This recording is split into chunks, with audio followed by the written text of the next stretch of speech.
Good morning everyone, आप सभी का बहुत बहुत स्वागत है मेरे इस YouTube channel Sanjeev sir physics में। इस वीडियो में हम सब बात करने वाले हैं डायमेंशन और डायमेंशन फार्मूला के बारे में। तो चलिए शुरू करते हैं आज का वीडियो।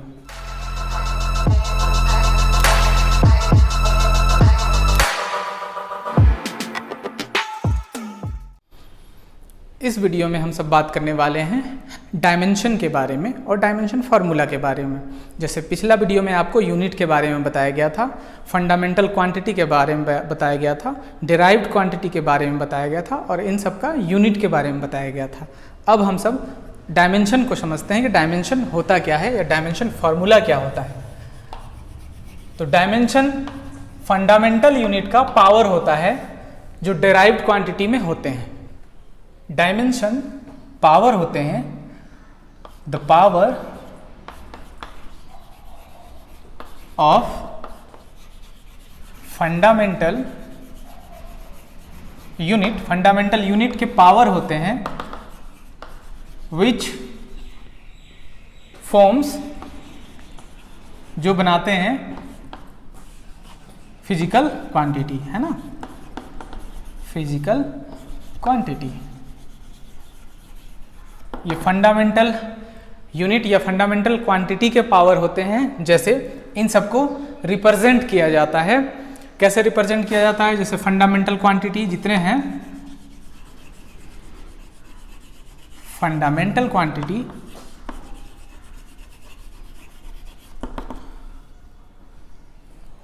क्वांटिटी हैं आपके 7। लेंथ का डायमेंशन, यहाँ आप वन साइड में डायमेंशन लिखें। लेंथ का जो डायमेंशन होगा उसे L से डिनोट किया जाएगा और स्क्वायर ब्रैकेट में इनक्लोज्ड किया जाएगा, ठीक है ना। दूसरा है मास। मास का डायमेंशन को M से डिनोट किया जाएगा।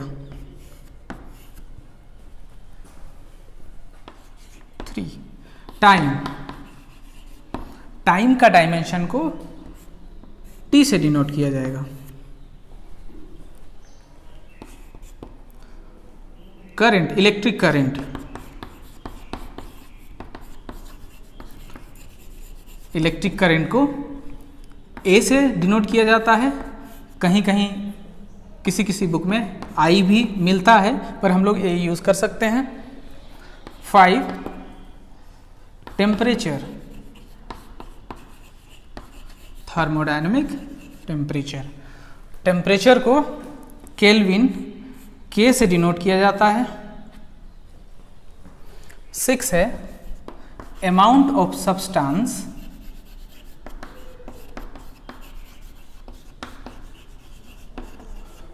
अमाउंट ऑफ सब्सटेंस, तो इसे मोल से ही डिनोट किया जाएगा। और एक बचता है इंटेंसिटी ऑफ लाइट,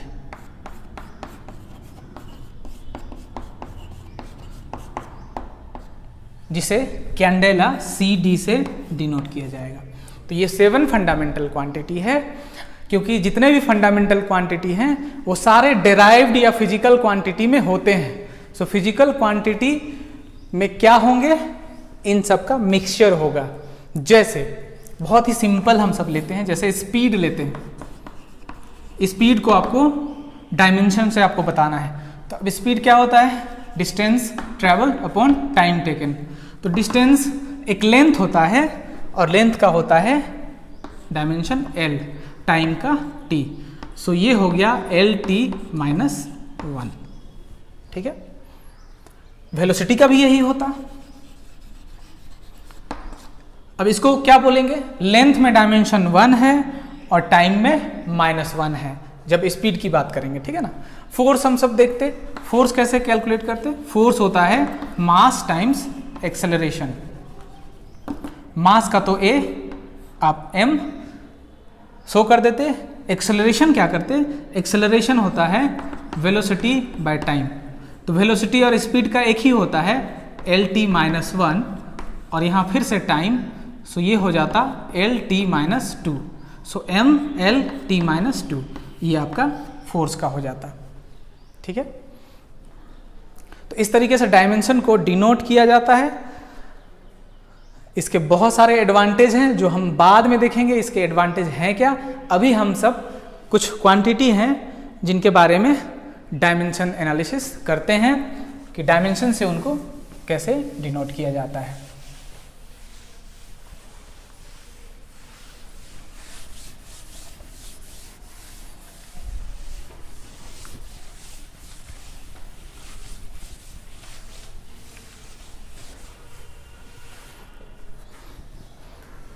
जैसे इधर हम सब लिखेंगे फिजिकल क्वांटिटी, ऑब्वियसली ये डेराइव्ड होंगे, डेराइव्ड क्वांटिटी होंगे, डेराइव्ड क्वांटिटी जो फंडामेंटल क्वांटिटी से बनते हैं। और यहाँ लिखेंगे हम सब जनरली इसका फॉर्मूला और यहाँ डायमेंशन फॉर्मूला। डायमेंशन में जो फॉर्मूला होगा उसको डायमेंशन फॉर्मूला बोलेंगे। पहला हम सब ने जैसे लेंथ का तो हो गया, एल होता है, लेंथ से आगे हम सब बढ़े तो एरिया, ठीक है। एरिया फॉर्मूला क्या होता है, एरिया का length into breadth, general formula यही है। सो लेंथ का भी एल और ब्रेथ भी एक लेंथ है इसलिए उसका भी एल। सो इसका डायमेंशन क्या हो जाएगा, एल स्क्वायर, ठीक है। दूसरा वॉल्यूम, वॉल्यूम लिखते तो वॉल्यूम का जनरल फॉर्मूला क्या होता है, L into B into H. आप एल क्यू भी लिख सकते थे। तो लेंथ भी एक तरह से उसका भी एल होगा, ब्रेथ भी एक तरह से लेंथ है और हाइट भी एक तरह से लेंथ है। सो ये आपका हो जाता एल क्यू, ठीक है। उसके बाद हम सब देखते हैं डेंसिटी। डेंसिटी होता है, रो से डिनोट करते हैं मास बाय वॉल्यूम। तो मास का m से डिनोट करते हैं, अब वॉल्यूम अभी हम सब ने डिनोट किया है एल क्यू, ठीक है। सो m l -3, इसमें टाइम नहीं होगा। स्पीड या वेलोसिटी दोनों का एक ही होता है डायमेंशन। ये डायमेंशन का एक डिमेरिट भी है कि बहुत सारे क्वांटिटी के सेम डायमेंशन होते हैं, वो सब हम सब डिमेरिट या लिमिटेशंस में देखेंगे। तो स्पीड या वेलोसिटी का क्या होता फार्मूला, या तो डिस्टेंस बाय टाइम या डिस्प्लेसमेंट बाय टाइम होता। और डिस्टेंस और डिस्प्लेसमेंट दोनों एक तरह से लेंथ है, ठीक है, और टाइम का t। So L T minus one, L T minus one. पांचवा है एक्सेलरेशन। एक्सेलरेशन होता है velocity, rate of change of velocity, velocity by time. Velocity का अभी हम सब ने कैलकुलेट किया है एल टी माइनस वन और टाइम का t। So L T minus two, L T minus two, ठीक है। उसी तरह नेक्स्ट हम सब चलते फोर्स। फोर्स क्या होता, फोर्स आप 9th में पढ़े होंगे, मास इंटू एक्सेलरेशन। मास को m से डिनोट करेंगे और एक्सेलरेशन को अभी हम सब ने डिनोट किया है एल टी माइनस टू। सो ये हो जाता m L T minus to. Next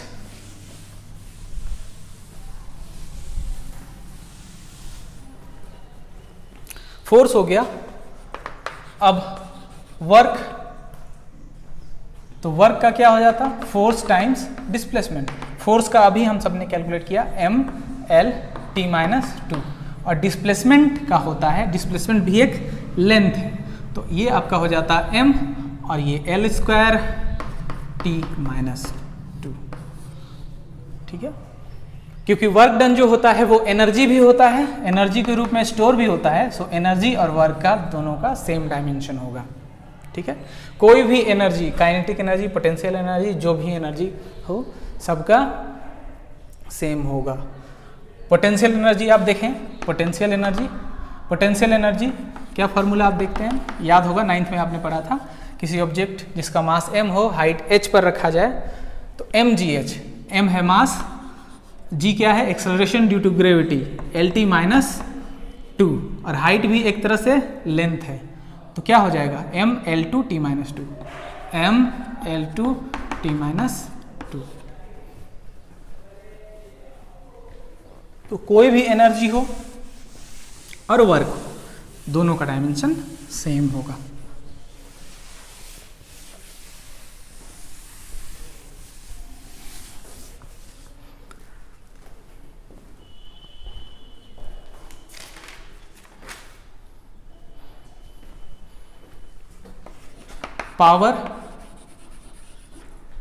power क्या होता है? रेट ऑफ डूइंग वर्क या rate of consumption of energy. Rate जब भी बोला जाएगा तो डिनोमिनेटर में टाइम होगा। एनर्जी का अभी आप सबने कैलकुलेट किया mL/2t-2, टाइम का होता है t, ठीक है। तो ये क्या हो जाएगा? -1 -3 हो जाएगा, mL/2t-3। 9th, प्रेशर देख सकते हैं। प्रेशर का फॉर्मूला क्या होता है? Pressure force per unit area. Force का क्या होता है? Dimension mL/t-2। अभी आप सबने कैलकुलेट किया है। और ए जो है, ए का क्या होता है? लेंथ है, तो L²। सो L एक कैंसिल हो गया, ये आपका हो जाएगा mL-1 t-2। ये आपका पावर का हो जाएगा, सॉरी प्रेशर का हो जाएगा। मोमेंटम का कैलकुलेट करते हैं। मोमेंटम क्लास 9th में भी आपने पढ़ा होगा। मोमेंटम P होता है मास टाइम वेलोसिटी। मास का m, वेलोसिटी का L/t-1। सो मोमेंटम का mL/t-1। इम्पल्स का करें। इम्पल्स होता है force acting on short interval of time, मतलब फोर्स इनटू टाइम। फोर्स का है mL/t-2 और टाइम का क्या हो जाएगा? t। सो ये क्या हो जाएगा? mL/t-1। देखिए यहाँ दोनों मैच किया, मोमेंटम और इम्पल्स मैच किया, मतलब दोनों में रिलेशन है, मतलब डायमेंशन मैच कर रहा है, मतलब क्वांटिटी में भी कोई रिलेशन होगा। तो चेंज इन मोमेंटम होता है इम्पल्स के बराबर, ठीक है।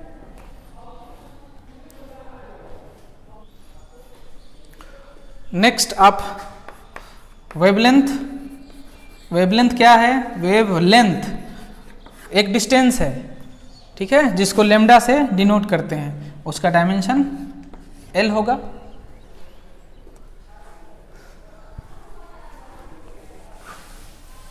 अब उन सब डायमेंशन के बारे में बात करनी है जिनके क्वेश्चन पूछे जाते हैं,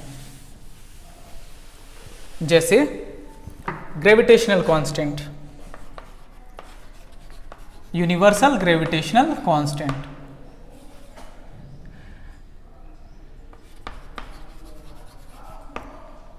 यूनिवर्सल ग्रेविटेशनल कांस्टेंट मतलब G।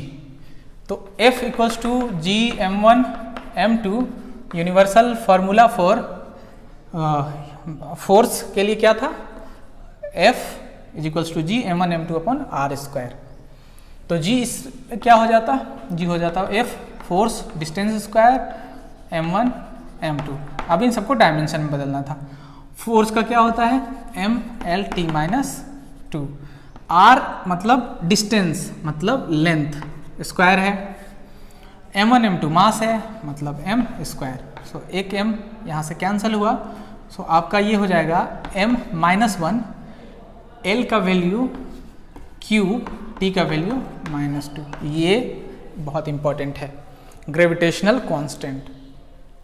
नेक्स्ट है, ये धीरे धीरे याद हो जाएगा, प्लैंक कांस्टेंट। तो प्लैंक कांस्टेंट क्या होता है? एनर्जी होता है h टाइम्स न्यू। h है Planck constant. So h is equals to क्या लिखते हैं? एनर्जी अपॉन फ्रीक्वेंसी, ठीक है। और फ्रीक्वेंसी क्या होता है? 1/टाइम पीरियड। तो जब 1/t लिखते तो ये e/t हो जाता। सो एनर्जी का अभी आपने कैलकुलेट किया mL/t-2 और t है टाइम, तो उसके लिए टाइम ही होगा। सो mL/t-1 ये होगा प्लैंक कांस्टेंट का। और भी बहुत सारे डायमेंशन फार्मूला कैलकुलेट किए जा सकते हैं। इनमें से कुछ क्वांटिटी होंगे जिसमें डायमेंशन होगा, कुछ डायमेंशन लेस होगा, आप उसे कैलकुलेट करें। एनसीईआरटी के लास्ट में बहुत सारे डायमेंशन दिए गए हैं, उनको स्टडी करें, उनको प्रूव करें।